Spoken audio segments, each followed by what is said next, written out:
This was me 2 years ago. I struggle with something known as dermatillomania, which is a severe skin picking disorder, also known as excoriation disorder. After getting assaulted at work, I developed a really intense and strong trauma response. I began picking at my skin till I had giant wounds on my face that you see in those pictures. I couldn't stop. I had the images of the trauma flashing through my mind as I would pick at my skin. Sometimes I would go into a trance-like state and start picking at my skin and not realize I was even doing it. And then when I did realize it, it was too late. I already had big wounds on my face. Someone told me that I must be doing it for attention because nobody would pick at their face.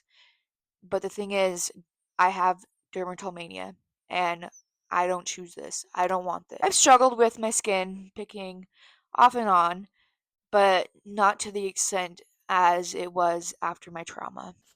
A lot of the time, I would pick at my skin when I was really anxious. I would just go into these like trances almost where that's what the closest thing I could think of. Um I would just mindlessly pick and pick and pick in several different ways, not just with my fingers, and I don't want to mention it because it's I don't feel like it's necessary, but I it got really bad and I couldn't stop. Nurses eventually accused me of being on meth. I had two different nurses accuse me of that. And then I got a lot of hateful comments from people commenting on the way I looked and the way my skin looked and that I looked like a drug addict. And they were so mean to me, so mean to me.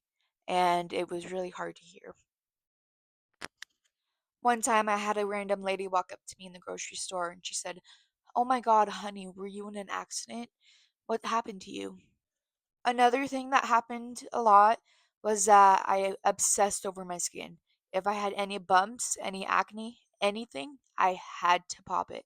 I had to get it out. I literally, if I felt anything on my skin, it just, I could not stop obsessing. And it became extremely obsessive. I actually ended up getting diagnosed with OCD because I have intrusive thoughts and obsessive like behaviors like my skin picking for example, and that was kind of really eye-opening and almost a relief at the same time because I was like, I'm not crazy. Like, this is a real thing people struggle with and it's okay. So if you also struggle with skin picking, trauma, anxiety, please hear